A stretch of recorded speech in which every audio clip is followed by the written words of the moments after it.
இன்றைய வேளாண் தொழில்நுட்ப பகுதியில் கறவை மாடு வளர்ப்பிற்கான தானுவாஸ் பல்கலைக்கழக தொழில்நுட்பங்கள் குறித்து சேலம் மாவட்டம் கால்நடை மருத்துவக் கல்லூரி மற்றும் ஆராய்ச்சி நிலைய கால்நடை விரிவாக்க கல்வித்துறை பேராசிரியர் மற்றும் தலைவர் டாக்டர் KM சக்திவேல் அவர்கள் தரும் தகவல்கள்.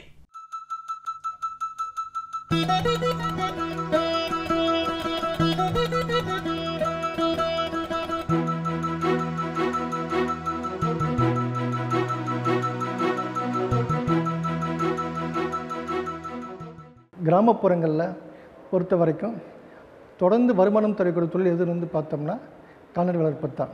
அந்த கால்நடை வளர்ப்பில் தொடர்ந்து வருமானம் வரக்கூடிய தொழிலில் முக்கிய பங்கு வகிக்கிறது கறவை மாடு வளர்ப்பு. கறவை மாடு வளர்ப்பை பொறுத்த வரைக்கும் பொதுவாக கிராமங்களில் கலப்பின கறவை மாடு தான் அதிகமாக வளர்க்குறாங்க. அதாவது ஒவ்வொரு விவசாயம் பார்த்திங்கன்னா ஒரு 3லேருந்து 5 கறவை மாடு வச்சு வளர்த்துட்ருக்காங்க. நாம் முன்னாடி நாட்டு மாடு வச்சுட்டு இருந்தோம். அந்த நாட்டு மாட்டுக்கு பொறுத்த வரைக்கும் இந்த பாரம்பரிய வளர்ப்பு முறைகள் ஓகேவாக இருக்கும். ஆனால் அதே கலப்பின மாடுகளில் நம்ம பாரம்பரிய முறையில் வளர்த்துட்ருக்கோம். அப்படி வளர்த்திட்டு இருக்கும்போது நம்மளோட உற்பத்தியும் குறையுது, நம்மளோட லாபமும் குறையுது. கறவை மாடுகளை பொறுத்த வரைக்கும் கலப்பின கறவை மாடுகளை பொறுத்த வரைக்கும் நம்ம பாரம்பரிய முறைகளிலிருந்து வளர்க்காமல் அறிவியல் ரீதியாக வளர்க்கும்போது, அதாவது அறிவியல் தொழில்நுட்பங்களை மேற்கொள்ளும் போது இந்த கறவை மாடு வளர்ப்பில் நம்ம அதிக லாபம் பெற முடியும். அதாவது உற்பத்தியை அதிகமாக்கி அதிக லாபம் பெற முடியும். இதை கருத்தில் கொண்டு நமது பல்கலைக்கழகம் தமிழ்நாடு கால்நடை மருத்துவ அறிவியல் பல்கலைக்கழகம் பார்த்திங்கன்னா தொடர்ந்து பல்வேறு தொழில்நுட்பங்களை அறிமுகப்படுத்திகிட்டு இருக்காங்க. முக்கியமாக தீவனம் சார்ந்த தொழில்நுட்பங்களான தாதுப்பு கலவை, ஸ்மார்ட் தாதுப்பு கலவை, டானுவாஸ் கிராண்ட் ஊட்டச்சத்து டானிக், அப்புறம் மடுநோய் வராமல் தடுக்கிற ட்ரீட் ப்ரொடெக்ட் இதை பற்றி நம்ம இன்றைக்கி பார்க்க போகிறோம். முதல்ல நம்ம டானுவாஸ் தாதுப்பு கலவை பற்றி பார்ப்போம். பொதுவாக தாதுப்புக்கள் இந்த பூமியில் அபரிதமாக இருக்குது. இந்த தாதுப்புக்கள் எல்லாமே பார்த்தோம்னா மாடுகளுக்கு தீவனம் மூலமாக கிடைக்குது. இந்த பொதுவாக இந்த தாதுப்புக்கள் நம்ம 2 வகையாக பிரிக்கலாம். பெரும் தாதுக்கள்னு பிரிக்கலாம், சிறும் தாதுக்கள்னு 2 வகையாக பிரிக்கலாம். கால்சியம், பாஸ்பரஸ், மேங்கனீஸு, சல்ஃபர் போன்றவையெல்லாம் பார்த்தோம்னா பெரும் தாதுக்கள்னு சொல்லுவோம். இந்த தாதுப்புக்கள் எல்லாமே குறைவான அளவில் தேவைப்படுது. ஒவ்வொரு தாதுப்புக்கள் பார்த்தோம்னா தனிப்பட்ட முறையில் சில பயன்பாடுகள் இருக்குது. பொதுவாக இந்த தாதுப்புக்கள் எல்லாமே தீவனம் மூலமாக கிடைக்கிறதில்ல, தீவனம் மூலமாக மாடுகளுக்கு கிடைக்கிறதால உடலியல் செயல்பாட்டுக்கு தேவைப்படுது. பொதுவாக மாடுகளுக்கு கரு உண்டாவதற்கும் உண்டான கரு பராமரிப்பும் கண்டு வளர்ச்சிக்கும் பால் உற்பத்திக்கும் தாதுப்புக்கள் அவசியம் தேவைப்படுது. ஆனால் நாம் கொடுக்குற தீவனத்தில் பார்த்தோம்னா இந்த தாதுப்புக்கள் எல்லா தாதுக்களும் பார்த்தோம்னா சரி விகித அளவில் இருக்கிறதில்ல. அதனால் நம்ம பல்கலைக்கழகம் பார்த்தோம்னா இந்த தாதுப்புக்கள் பார்த்தோம்னா கறவை மாடுகளுக்கு நாம் ஒரு நாளைக்கு 30 கிராம் அளவில், அதாவது 30 கிராம் அளவில் ஒரு தீப்பெட்டி அளவு கொடுக்கணும். கிடாரிகளுக்கு 20 கிராம் என்கிற அளவிலையும் கண்டுகளுக்கு 10 கிராம் அளவில் கொடுக்கணும். அதாவது இந்த தாதுப்புக்கள் பார்த்தோம்னா நாம் அதிக பால் கிடைக்கிற மாடுகளுக்கு அவசியம் தாதுப்பு கலவை கொடுக்கணும். ஒரு தீப்பெட்டி அளவு கொடுத்தோம்னா நம்மளுக்கு பால் உற்பத்தியும் நல்லாயிருக்கும். அதே மாதிரி மாடுகள் செனை பிடிக்காமல் இருந்துச்சுன்னா இந்த தாதுப்புக்களில் தொடர்ந்து கொடுத்துட்டு இருந்தோம்னா மாடுகள் கண்டிப்பாக செனை பிடிக்கும். இந்த தாதுப்பு கலவை பொறுத்த வரைக்கும் உங்களுக்கு எங்கே கிடைக்கணும்னு பார்த்தீங்கன்னா நமது ஒவ்வொரு மாவட்ட தலைநகரில் இருக்கிற பல்கலைக்கழக ஆராய்ச்சி மற்றும் பயிற்சி மையங்கள், வேளாண் அறிவியல் நிலையங்கள், உழவு பயிற்சி மையங்கள் ஆகியவற்றில் கிடைக்கும். இந்த தாதுப்புக்கள் கலவை பார்த்தீங்கன்னா 1 கிலோ பாக்கெட் பார்த்தீங்கன்னா 75 ரூபாய். நம்ம பல்கலைக்கழகத்தோட தாதுப்புகளோட தரம் நல்லாவே இருக்கும், நீங்கள் வாங்கி பயன்படுத்தலாம். இதுக்காக நமது பல்கலைக்கழகம் ஸ்மார்ட் தாதுப்புக்களைன்னு அறிமுகப்படுத்தியிருக்காங்க.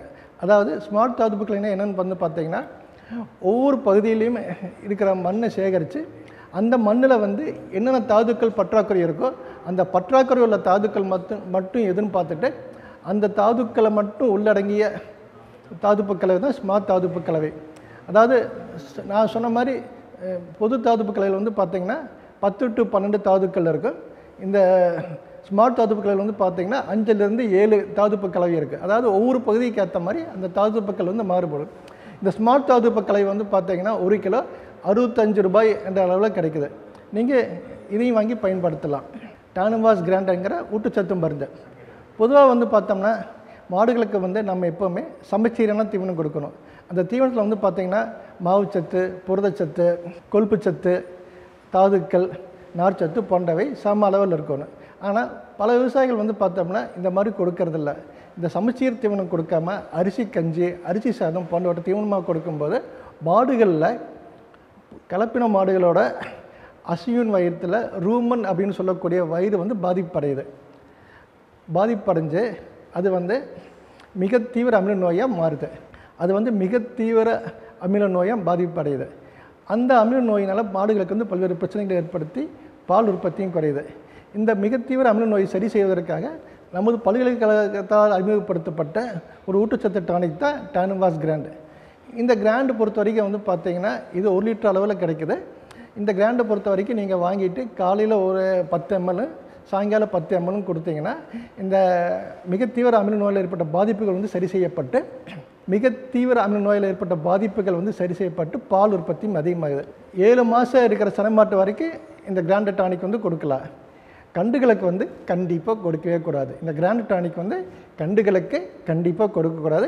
7 மாதம் வரை சனியுள்ள மாடுகளுக்கு வந்து இந்த கிராண்ட் டானிக் வந்து கொடுக்கலாம். இந்த கிராண்ட் டானிக்கை வந்து பார்த்தோம்னா நமது பல்கலைக்கழகத்தோட பயிற்சி மற்றும் ஆராய்ச்சி நிலையங்கள், உள்ளூர் பயிற்சி மையங்கள், வேளாண் அறிவியல் நிலையங்கள் ஆகியவற்றை வாங்கிக்கலாம். கறவைமாடு வளர்ப்பில் மிகப்பெரிய பிரச்சனை எது வந்து பார்த்தோம்னா மடிநோய். இந்த மடிநோய் வராமல் தடுக்க நமது பல்கலைக்கழகத்தில் அறிமுகப்படுத்தப்பட்ட ஒரு கிருமி நாசினி ஸ்ப்ரே தான் வந்து பார்த்தோம்னா ட்ரீட் ப்ரொடெக்ட். அதாவது மடிநோய் எப்படி வருதுன்னு வந்து பார்த்தோம்னா மடியில் இருக்கிற கிருமிகள் வந்து காம்பு மூலமாக மடிக்குள்ளே போய் மடிநோய் வந்து ஏற்படுத்துது. இந்த ட்ரீட் ப்ரொடெக்ட் வந்து நம்ம கறவை மாடுகளுக்கு வந்து ஸ்ப்ரே பண்ணும்போது கிருமிகள் வந்து மடிக்கு உள்ளே போகாமல் தடுக்கப்படுது. இந்த ட்ரீட் ப்ரொடெக்ட் ஸ்ப்ரேவை வந்து நம்ம மாடுகளோட காம்புகள் மீது ஸ்ப்ரே பண்ணும்போது நம்மளுக்கு அந்த கிருமிகள் வந்து உள்ளே போகாமல் தடுக்கப்பட்டு மடிநோய் வராமல் தடுக்கப்படுது. இந்த ட்ரீட் ப்ரொடெக்ட் ஸ்ப்ரே வந்து பார்த்திங்கன்னா நமது பல்கலைக்கழகத்தில் அறிமுகப்படுத்தப்பட்ட ட்ரீட் ப்ரொடெக்ட் ஸ்ப்ரே வந்து நாம் வந்து இந்த ட்ரீட் ப்ரொடெக்ட் ஸ்ப்ரே வந்து பார்த்திங்கன்னா பால் கறந்த பிறகு மாடோட மடி மேலே எல்லா 4 காம்புகள் மேலே நல்லா போகிற மாதிரி வந்து அடிச்சுடணும். அடிச்சுட்ட பிறகு அடுத்த வேலை பால் கறக்கிறதுக்கு முன்னாடி நம்ம கழுவி விடணும்.